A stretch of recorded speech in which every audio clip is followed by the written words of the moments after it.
क्षेत्र का औद्योगिक क्षेत्र पांवटा साहिब कालाम, माननीय रेलवे के साथ जोड़ा जाए। सभापति सभापति महोदय, आपने मुझे बोलने का मौका दिया, मैडम आपका शुक्रिया। धन्यवाद। बजट की स्पीच में फाइनेंस मिनिस्टर ने 4 बरादरियों का जिक्र किया। भारत की सबसे बड़ी अक़लियत मुसलमान है, 17 करोड़। मैं हुकूमत से जानना चाहता हूं कि क्या 17 करोड़ मुसलमानों में गरीब नहीं है, नौजवान नहीं है, किसान नहीं है, ख़वातीन नहीं है? वतन अजीज़ में सबसे गरीब मुसलमान है, सबसे ज़्यादा नाखवानगी मुस्लिम ख़वातीन में। AIDS और PLFS का डेटा ये बताता है कि मुसलमानों में सबसे कम असासे हैं और कंजम्पशन लेवल दूसरे मजहबी ग्रुपों के बनिस्बत सबसे कम है। तालीमी इदारों में मैडम 15 और 24 साल की उम्र में भर्ती एनरोलमेंट में मुसलमानों की सिर्फ 29%, शेड्यूल कास्ट की 44%, हिंदू OBC के 51% और हिंदू अपर कास्ट की 59% है। हायर एजुकेशन मुसलमानों का एनरोलमेंट सिर्फ 5% है। PLFS का 2018-19 का डेटा वेज एम्प्लॉयज़ बताता है कि मुसलमान 22% थे, 2022-23 में 15% हो चुका है। सेल्फ एम्प्लॉयमेंट में मुसलमान, हिंदू, सिख से ज़्यादा 58.4% है। रेगुलर वेज एम्प्लॉयमेंट में सबसे कम मुसलमान है 15% और कैजुअल लेबर में सबसे ज़्यादा मुसलमान 26% है।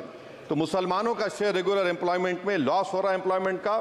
मुसलमान नौजवानों का ना रोज़गार मिलता है, ना तालीम के मौक़े, ना हुकूमत उनको कोई तरबियत सहूलत दी जाती है। मैं मोदी हुकूमत को एक मुसलमानों का एक अछूत बना दिया है, ना कोई सियासी नुमाइंदगी है, ना मुल्क की तरक्की में इनका कोई हिस्सा दिया जा रहा है।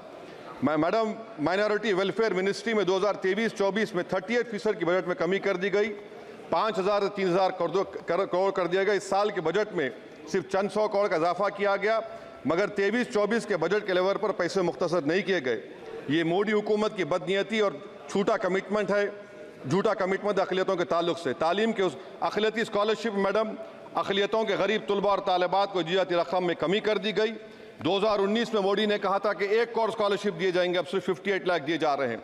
47% अक़लियती एप्लीकेंट्स को हर साल स्कॉलरशिप से महरूम कर दिया जा रहा है। 10 साल से मैं कह रहा हूँ कि डिमांड ड्रिवन करो। डिमांड ड्रिवन के लिए सिर्फ 3,000 करोड़ की ज़रूरत है, मगर ये हुकूमत सच्चाई को और ईमानदारी से काम नहीं कर रही है। 2007 और 8 से माइनॉरिटी स्कॉलरशिप का नंबर इजाफा नहीं हुआ है। Pre matric scholarship madam Kundu committee ने कहा कि मुसलमानों में drop out rate primary level पर होता है, तो हुकूमत ने 9th क्लास से प्री मैट्रिक स्कॉलरशिप पैसे दे रही है। NDMC की इक्विटी मैडम 800 करोड़ एक मजाक है। PMGAV के में 910 करोड़ दिए गए। सारी दुनिया जानती है कि जहां मुसलमान बसता है गांव में, शहर में, वो अंडर डेवलप एरिया है और आप मजाक करें ऊँट के मुंह में जीरा देकर। हज में 97 करोड़। हज कमेटी एक रिश्वत का मरकज बन चुका है। प्राइवेट टूर ऑपरेटर्स के एक लाइसेंस के लिए पैसे देना पड़ता है, बिल्डिंग सिलेक्शन के लिए पैसे देना पड़ता है, मीना मुजदलफा में कंपनी के सिलेक्शन के लिए पैसे देना पड़ता है। मैं हुकूमत से मुतालबा करता हूं कि उसको ख़त्म किया जाए और CBI से इंक्वायरी करवाई जाए। मोदी हुकूमत को अक़लियतों बिल्कुल मुसलमानों से नफरत को ख़त्म करना पड़ेगा।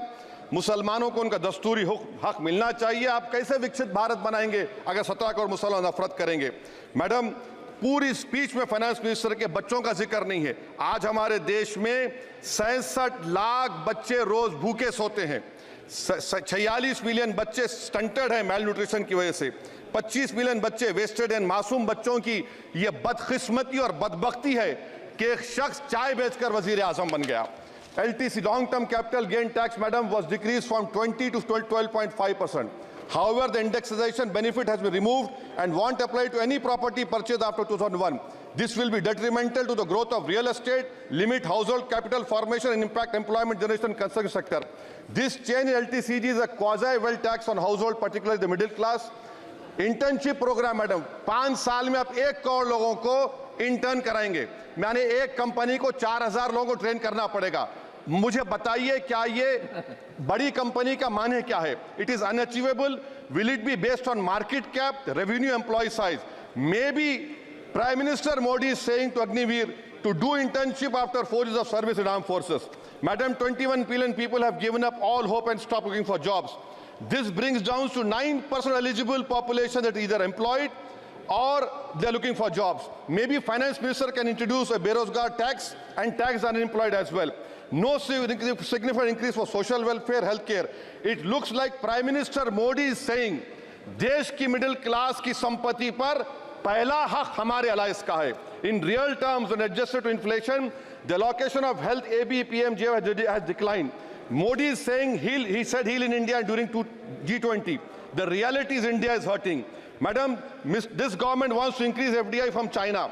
Is the Prime Minister not concerned that our armed forces cannot patrol 26 patrolling points out of 65 in Ladakh?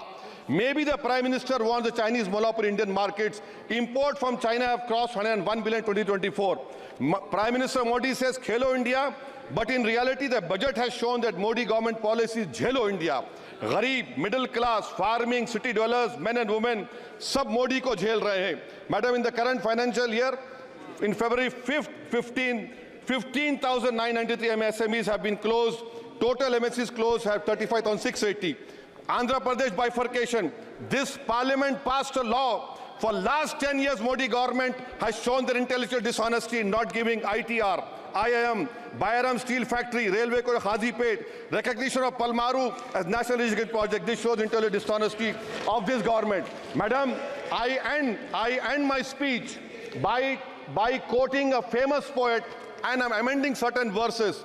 133 crore इंसानों, जिंदगी से बेगानों, सिर्फ हुक्मरानों ने हक तुम्हारा छीना है। खाक ऐसे जीने पर ये भी कोई जीना है। बेशऊर भी तुमको बेशऊर कहते हैं। सोचता हो ये नादान कैसे हवा में रहते हैं।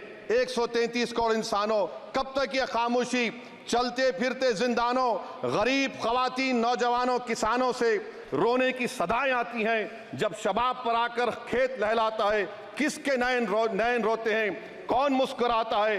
काश तुम भी समझो, काश तुम भी जानो किस कदर भयानक है जुल्म का ये ढब। देखो रख से आतिश व आहन देखते ही जाओगे, होश में ना आओगे। और अनएम्प्लॉयमेंट पर अभी बोला गया नौकरियां दे रहे हैं, तो शायर ने इनके बारे में अच्छा कहा कि फूल शाखों पर खिलने लगे तुम कहो, जाम जिंदों को मिलने लगे तुम कहो, चाक सीनों के सिलने लगे तुम कहो। इस खुली झूठ को, जहन की लूट को मैं नहीं मानता, मैं नहीं जानता। शुक्रिया मैडम। माननीय सदस्य श्री